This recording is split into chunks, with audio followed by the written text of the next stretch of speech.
ಪೂಜೆ ಯೂಟ್ಯೂಬ್ ಚಾನಲ್ಗೆ ಆತ್ಮೀಯವಾದ ಸ್ವಾಗತ. ಇವತ್ತು ನಾನು ಸರ್ವಮಂಗಳ ಮಾಂಗಲ್ಯ ಕಥೆಯ 42ನೇ ಎಪಿಸೋಡ್ನ ಜೊತೆ ನಿಮ್ಮ ಮುಂದೆ ಬಂದಿದ್ದೇನೆ. ಈ ಕಥೆ ನಿಮಗೆ ಇಷ್ಟವಾಗಿದ್ದಲ್ಲಿ ಅಥವಾ ನೀವಿನ್ನು ಹೊಸದಾಗಿ ನಮ್ಮ ಚಾನಲ್ನ ನೋಡ್ತಾ ಇದ್ದಲ್ಲಿ ತಪ್ಪದೆ ನಮ್ಮ ಚಾನಲನ್ನು ಸಬ್ಸ್ಕ್ರೈಬ್ ಮಾಡಿ ಸಪೋರ್ಟ್ ಮಾಡಿ. ಅತ್ತೆ, ಮಾವ ಎಲ್ಲಿದ್ದಾರೆ?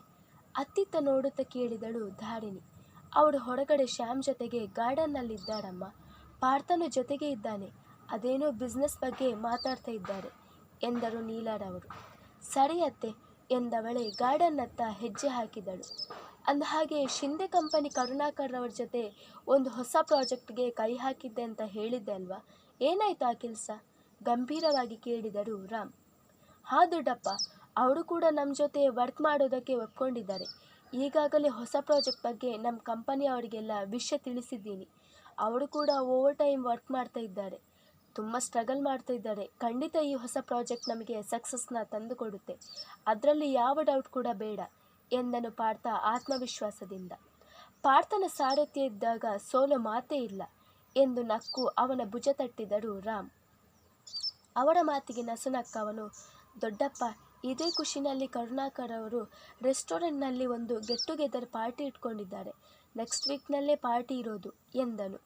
ಅದಕ್ಕೇನಂತೆ, ನೀನು ಹೋಗ್ಬಿಟ್ಟು ಬಾ ಎಂದರು ರಾಮ್. ಅದು ಹಾಗಲ್ಲ ದೊಡ್ಡಪ್ಪ ಎಂದು ಏನನ್ನೋ ಹೇಳಲು ಬಂದವನಿಗೆ, ಹಾಗೆ ಹೋಗ್ತಾ ಆ ಹುಡುಗಿ ಭ್ರಮ ಇದ್ದಾಳಲ್ಲ, ಅವಳನ್ನು ಕೂಡ ಜೊತೆಗೆ ಕರ್ಕೊಂಡು ಹೋಗು, ಅವಳಿಗೂ ಅನುಭವ ಆಗಲಿ ಎಂದರು ಗಂಭೀರವಾಗಿ ಕೂತಿದ್ದ ಶ್ಯಾಮ್ರವರು. ಅವರ ಮಾತು ಕೇಳಿ ತಬ್ಬಿಬ್ಬಾದನು ಪಾರ್ಥ. ಆದರೆ ತಂದೆ ದೊಡ್ಡಪ್ಪನ ಮಾತನ್ನು ತೆಗೆದು ಹಾಕುವಷ್ಟು ಧೈರ್ಯ ಅವನಿಗಿಲ್ಲ. ಸರಿ ಡ್ಯಾಡ್ ಎಂದನು ಸತ್ವ ಇಲ್ಲದ ಧ್ವನಿಯಲ್ಲಿ. ಅಷ್ಟರಲ್ಲಿ ಅಲ್ಲಿಗೆ ಬಂದಿದ್ದಳು ಧಾರಿಣಿ. ಅವರು ಮೂವರು ಮಾತನಾಡುತ್ತಿದ್ದದ್ದನ್ನು ಗಮನಿಸಿ ಅಲ್ಲಿಂದ ಹೊರಡಲು ಅನುವಾದಳು. ಅಷ್ಟರಲ್ಲಿ ಅವಳನ್ನು ನೋಡಿದನು ಪಾರ್ಥ. ಅದಕ್ಕೆ ಯಾಕೆ ಹಾಗೆ ಹೋಗ್ತಾ ಇದ್ದೀರಾ? ಏನೋ ಮಾತಾಡಬೇಕು ಅಂತ ಬಂದಿದ್ರೆ ಅನಿಸುತ್ತೆ, ನನ್ನನ್ನು ನೋಡಿ ಹೋಗ್ತಾ ಇದ್ದೀರಾ? ನಗುತ್ತಲೇ ಕೇಳಿದನು. ಈಗ ರಾಮ್ ಶ್ಯಾಮ್ ಇಬ್ಬರ ಕಣ್ಣುಗಳು ಕೂಡ ಅವಳ ಮೇಲೆ ಹೋಗಿತ್ತು. ತಕ್ಷಣ ತಿರುಗಿದವಳು, ಹಾಗೆಲ್ಲ ಏನಿಲ್ಲ ಪಾರ್ಥ, ನೀವು ಅದೇನೋ ಮಾತಾಡ್ತಾ ಇದ್ರೆ ಅನಿಸುತ್ತೆ, ಮಾತಾಡಿ, ನಾನು ಆಮೇಲೆ ಬರ್ತೀನಿ ಎಂದು ತಿರುಗಿದಳು. ಇಲ್ಲ ಅದಕ್ಕೆ, ನಂದು ಮಾತಾಡಿ ಆಯಿತು, ನಿಮಗೇನು ಮಾತಾಡೋಕ್ಕೆ ಇದೆಯೋ ಮಾತಾಡಿ, ನಾನಿನ್ನು ಹೋಗ್ತೀನಿ ಎಂದ ಪಾರ್ಥ ನಗುತ್ತಲೇ ಅಲ್ಲಿಂದ ಹೊರಟು ಹೋದನು. ಈಗ ಅವಳತ್ತ ತಿರುಗಿದಳು ಧಾರಿಣಿ.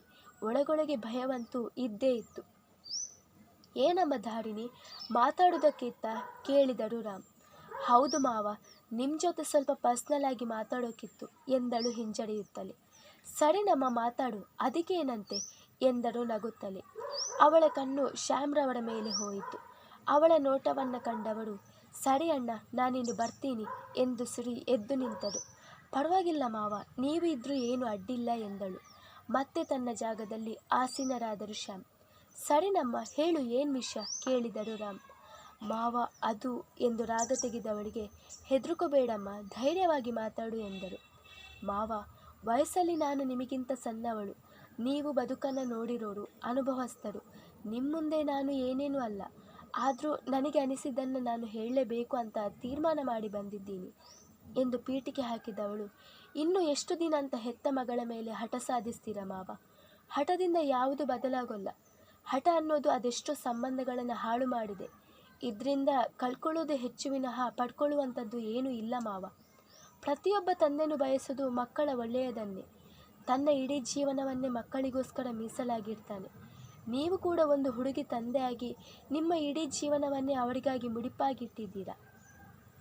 ಯಾಕಂದರೆ ಒಟ್ಟಿನಲ್ಲಿ ನಿಮಗೆ ನಿಮ್ಮ ಮಗಳು ಚೆನ್ನಾಗಿರಬೇಕು ಅಷ್ಟೇ. ಮಗಳಿಗೆ ಒಂದು ಆಟಿಕೆ ತೆಗೊಳ್ಬೇಕಾದ್ರೂ, ಒಂದು ಬಟ್ಟೆನ ತೆಗೊಳ್ಬೇಕಾದ್ರೂ ಅವಳ ಹತ್ರ ಅನುಮತಿ ತೆಗೊಂಡು ಅವಳ ಇಷ್ಟ ಕಷ್ಟದ ಅನುಸಾರವಾಗಿ ತೆಗೊಳ್ತಾ ಇದ್ದವರಿಗೆ ಮಗಳಿಗೆ ಬಾಳ ಸಂಗಾತಿಯನ್ನು ಆರಿಸೋ ಭರದಲ್ಲಿ ಮಗಳ ಹತ್ರ ಒಂದೇ ಒಂದು ಮಾತು ಕೇಳಬೇಕು ಅನ್ನೋದು ಯಾಕೆ ಮಾವ ಗೊತ್ತಾಗಲಿಲ್ಲ?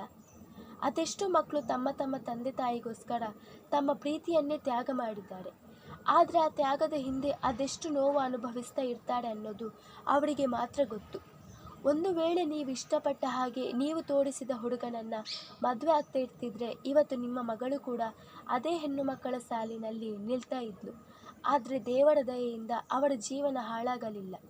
ಅವರು ಯಾರನ್ನ ಇಷ್ಟಪಟ್ಟಿದ್ರು ಅವರ ಜೊತೆನೇ ಬದುಕೋ ನಿರ್ಧಾರ ಮಾಡಿದರು. ಒಟ್ಟಿನಲ್ಲಿ ಇದು ಒಳ್ಳೆ ವಿಷಯನೇ ಅಲ್ವಾ?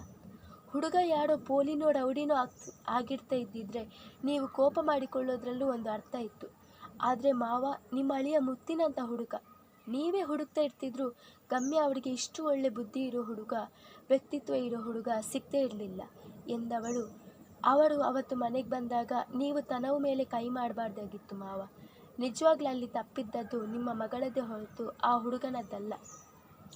ದುಡುಕಿ ತಪ್ಪು ಮಾಡಿಬಿಟ್ರಿ ಎಂದವಳು ಅವನ ಎಲ್ಲ ವಿಷಯವನ್ನು ಅವರ ಮುಂದೆ ಬಹಿರಂಗಪಡಿಸಿದಳು. ಅವರ ಮಾತು ಕೇಳಿ ರಾಮ್ರವರಿಗೆ ದಿಗ್ಭ್ರಾಂತಿಯಾಗಿತ್ತು. ತನ್ನ ಮಗಳು ಇಂತಹ ಕೆಟ್ಟ ಕೆಲಸಕ್ಕೆ ಕೈ ಹಾಕಿ ಬಿಟ್ಟಳೆ ಎಂದು ಅವರ ಮನ ರೋಧಿಸಿದಂತೂ ಸುಳ್ಳಲ್ಲ. ಅವರ ಮುಖದಲ್ಲಿ ಬದಲಾಗುತ್ತಿದ್ದ ಭಾವನೆಯನ್ನು ಗಮನಿಸಿದವಳು, ಹಾಗಂತ ಹೇಳಿ ದಯವಿಟ್ಟು ನಿಮ್ಮ ಮಗಳನ್ನು ತಪ್ಪಾಗಿ ಅರ್ಥ ಮಾಡ್ಕೋಬೇಡಿ. ಪ್ರೀತಿನ ಪಡ್ಕೊಳ್ಳೋ ಭರದಲ್ಲಿ ಅವರು ದುಡುಕಿ ನಿರ್ಧಾರ ತಗೊಂಡಿದ್ದಾರೆ ಅಷ್ಟೇ. ಹಾಗಂದ ಮಾತ್ರಕ್ಕೆ ಅವರನ್ನು ದಂಡಿಸುವ ಅಧಿಕಾರ ನಮಗೆ ಯಾರಿಗೂ ಇಲ್ಲ ಮಾವ. ಯಾರಿಗೊತ್ತು, ಮುಂದೊಂದು ದಿನ ಅವರಿಬ್ಬರ ನಡುವೆ ಇರೋ ಮನಸ್ತಾಪ ಕರಗಿ ಪ್ರೀತಿ ಹುಟ್ಟಲಬಹುದಲ್ಲ ಎಂದವಳು. ಈಗಲಾದರೂ ನಿಮ್ಮ ಈ ಹಠದ ಸೋಗನ್ನು ಕಳಚಿ ನಿಮ್ಮ ಮಗಳು ಮತ್ತು ಅಳಿಯನನ್ನು ಪ್ರೀತಿಯಿಂದ ಒಪ್ಕೊಳ್ಳಿ.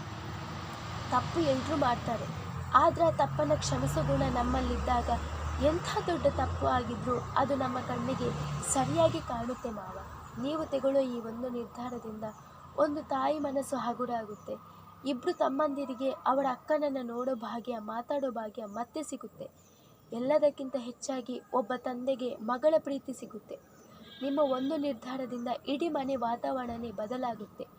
ಆದರೆ ಆ ಬದಲಾವಣೆ ನಿಮ್ಮಿಂದಲೇ ಪ್ರಾರಂಭ ಆಗಬೇಕು. ನಾನು ಹೇಳಿದ್ರಲ್ಲಿ ಏನಾದರೂ ತಪ್ಪಿದ್ರೆ ದಯವಿಟ್ಟು ಕ್ಷಮಿಸಿ ನನ್ನನ್ನು ಎಂದು ಸುರಿದವಳೆ ಅಲ್ಲಿ ಒಂದು ಕ್ಷಣವೂ ನಿಲ್ಲದೆ ಹೊರಟು ಹೋದರೆ ರಾಮ್ ಶ್ಯಾಮ್ ಇಬ್ಬರು ಅಚ್ಚರಿಯಿಂದ ಒಬ್ಬರ ಮುಖ ಒಬ್ಬರು ನೋಡಿಕೊಂಡರು. ತನ್ನ ನಡೆನುಡಿಯಿಂದ ಮತ್ತೊಂದು ಬಾರಿ ಶ್ಯಾಮ್ರವರ ಮನಸ್ಸನ್ನು ಗೆದ್ದಿದ್ದಳವಳು. ಧಾರಿಣಿ ಹೇಳಿದ್ರಲ್ಲೂ ಸತ್ಯ ಇದೆ ಅಣ್ಣ. ಇನ್ನೂ ಎಷ್ಟು ದಿನ ಅಂತ ಗಮ್ಯನ ಮೇಲೆ ಹಠ ಸಾಧಿಸ್ತೀಯ? ಆದಷ್ಟು ಬೇಗ ಅವರಿಬ್ಬರನ್ನು ಮನೆಗೆ ಕರೆಸು ಎಂದು ಅಣ್ಣನ ಭುಜ ಒತ್ತಿ ಹಿಡಿದು ಹೇಳಿದ ಶ್ಯಾಮ್ರವರು ಅಲ್ಲಿಂದ ಜಾಗ ಖಾಲಿ ಮಾಡಿದರು. ಅದಾಗಲೇ ಅವಳಾಡಿದ ಮಾತುಗಳು ರಾಮ್ರವರ ಮೇಲೆ ಪರಿಣಾಮ ಬಿದ್ದಿತ್ತು. ರಾಮ್ರವರು ಒಳಗೆ ಬಂದಾಗ ನೀಲ ಮೇಘರವರ ಜೊತೆ ಕೂತು ಹರಟೆ ಹೊಡೆಯುತ್ತಿದ್ದರು. ಶ್ಯಾಮ್ರವರ ಕೈಯಲ್ಲಿ ಯಾವುದೋ ಒಂದು ಪುಸ್ತಕವನ್ನು ಹಿಡಿದು ಕೂತಿದ್ದರು. ಇನ್ನು ಪಾರ್ಥ ಅದಾಗಲೇ ಆಫೀಸಿಗೆ ಹೊರಟು ಹೋಗಿದ್ದನು. ಪ್ರಣವ್ ತನ್ನ ಕೋಣೆ ಬಿಟ್ಟು ಕದಡಲಾರ. ರಾಮ್, ಕುಡಿಯೋದಕ್ಕೆ ಏನಾದರೂ ತರಲಾ? ಗಂಡನ ಬಸವಳಿದ ಮುಖ ಕಂಡು ಕೇಳಿದರು ನೀಲ. ಬೇಡ ಎಂದವರು ಹೋಗಿ ತಯಾರಾಗಿ ಎಂದರು ಗಂಭೀರವಾಗಿ. ಗಂಡನ ಅರ್ಧಂಬರ್ಧ ಮಾತು ಕೇಳಿ ತಬ್ಬಿಬ್ಬಾದ ನೀಲರವರು ಮೇಘರವರತ್ತ ಒಂದು ಬಾರಿ ನೋಟ ಹರಿಸಿ, ತಯಾರಾಗೋದಾ? ಯಾಕೆ ರಾಮ್, ಎಲ್ಲಿಗೆ ಹೋಗೋಕಿದೆ ಕೇಳಿದರು. ತುಸು ಹೊತ್ತಿನ ತನಕ ಮೌನ ವಹಿಸಿದ ರಾಮ್ರವರು ಕೈಗಳನ್ನು ಹಿಂದೆ ಕಟ್ಟಿ ನಿಟ್ಟುಸಿರುವೊಂದನ್ನು ಹೊರದಬ್ಬಿ, ನಮ್ಮ ಮಗಳು ಮತ್ತು ಅಳಿಯನನ್ನು ನೋಡೋದಕ್ಕೆ ಅವರ ಮನೆಗೆ ಹೋಗ್ತಾ ಇದ್ದೀವಿ, ಬೇಗ ತಯಾರಾಗು ಎಂದು ಸುರಿ ಅಲ್ಲಿ ನಿಲ್ಲದೆ ತನ್ನ ಕೋಣೆಯತ್ತ ಬಿಡುಸಿನಿಂದ ಹೆಜ್ಜೆ ಹಾಕಿದರೆ ತನ್ನ ಕಿವಿಯನ್ನು ತಾನೇ ನಂಬಲಾರದಾದರು ನೀಲ. ಅದೆಷ್ಟೋ ದಿನಗಳಿಂದ ಈ ದಿನಕ್ಕಾಗಿ ಕಾಯುತ್ತಿದ್ದರು. ತನ್ನ ಮನದಾಸೆ ಇಷ್ಟು ಬೇಗ ಈಡೇರಿತೆ?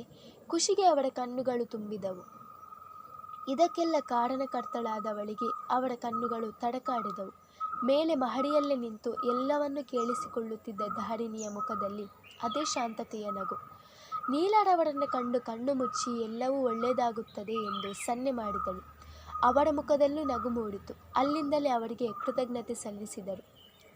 ಮೇಘಶ್ಯಾಮ್ರವರಿಗೂ ರಾಮ್ರವರ ನಿರ್ಧಾರದ ಮೇಲೆ ಬಹಳ ಸಂತೋಷವಾಗಿತ್ತು. ಅದೆಷ್ಟೋ ದಿನಗಳ ಬಳಿಕ ಎಲ್ಲರೂ ಮನದುಂಬಿ ನಸುನಕ್ಕರು. ನೋಡಿದ್ಯಾ ಅಕ್ಕ, ನಾನು ಹೇಳಿರ್ಲಿಲ್ವಾ ಬಾವ ಒಂದಲ್ಲ ಒಂದಿನ ತನ್ನ ಹಠನ ಬಿಟ್ಟು ಗಮ್ಯನ ಒಪ್ಪಿಕೊಳ್ತಾಳೆ ಅಂತ? ಹಾಗೇ ಆಯಿತು ನೋಡು ಎಂದು ನಸುನಕ್ಕರು ಮೇಘ. ಅಣ್ಣನ ಜೊತೆ ಹೋಗ್ಬಿಟ್ಟು ಗಮ್ಯನ ನೋಡಿ ಮಾತಾಡಿಸ್ಕೊಂಡು ಬನ್ನಿ ಅದ್ಕೆ, ಹಾಗೆ ಅವಳಿಗೋಸ್ಕರ ನಾವೆಲ್ಲ ಇಲ್ಲಿ ಕಾಯ್ತಾ ಇದ್ದೀವಿ ಅಂತಲೂ ಹೇಳಿ ಎಂದರು ಮುಗುಳು ನಕ್ಕು ಶ್ಯಾಮ್ರವರು.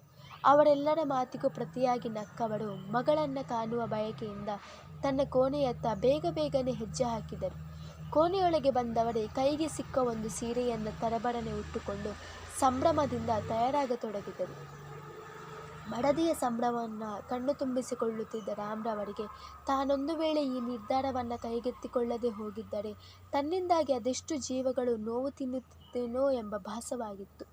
ರಾಮ್, ನಡೀರಿ ಹೊರಡೋಣ ಎಂದ ನೀಲರವರು ಅವಸರದಿಂದಲೇ ಹೆಜ್ಜೆಗಳನ್ನು ಇಟ್ಟರೆ ಅವರನ್ನೇ ಹಿಂಬಾಲಿಸಿದರು ರಾಮ್. ನಾವು ಹೋಗ್ಬರ್ತೀವಿ ಎಂದವರು ಕಾರ್ ಏರಿ ಹೊರಟು ಹೋದರೆ ಹೊರಗಡೆ ನಡೆಯುತ್ತಿದ್ದ ಎಲ್ಲ ವಿದ್ಯಮಾನವನ್ನು ಗಮನಿಸುತ್ತಿದ್ದ ಪ್ರಣವ್ಗೆ ಅಚ್ಚರಿಯಾಗಿತ್ತು. ತನ್ನ ಮುಂದೆ ನಸುನಗುತ್ತಾ ನಿಂತಿದ್ದವಳನ್ನು ಕಂಡು ಒಂಟಿ ಹುಬ್ಬನ್ನು ಏರಿಸಿದವನು ಅಕ್ಕನನ್ನು ನೋಡೋದಕ್ಕೆ ದೊಡ್ಡಪ್ಪ ಇಷ್ಟು ಬೇಗ ಒಪ್ಪಿಕೊಂಡ್ರು ಅಂದರೆ ನಂಬೋದಕ್ಕೇನೆ ಆಗ್ತಿಲ್ಲ. ನಿಜವಾಗ್ಲೂ ನಿನ್ನಲ್ಲಿ ಏನೋ ಮ್ಯಾಜಿಕ್ ಇದೆ. ಇದನ್ನೆಲ್ಲ ಹೇಗೆ ಮಾಡಿದೆ? ಅವಳನ್ನು ಅದು ಹೇಗೆ ಒಪ್ಪಿಸಿದೆ ಎಂದು ಆಶ್ಚರ್ಯದಿಂದ ಕೇಳಿದವನಿಗೆ, ಮನಸ್ಸು ಮಾಡಿದರೆ ಎಲ್ಲನೂ ಸಾಧ್ಯ ಎಂದು ಚುಟುಕಾಗಿ ಉತ್ತರಿಸಿದ ಹುಡುಗಿ ಅಲ್ಲಿಂದ ಅಡುಗೆ ಕೋಣೆಯತ್ತ ಹೆಜ್ಜೆ ಹಾಕಿದರೆ ಅವಳು ಹೋದತ್ತಲೇ ಅಚ್ಚರಿಯ ನೋಟ ನೆಟ್ಟನು ಪ್ರಣವ್. ಮುಂದುವರಿಯುವುದು.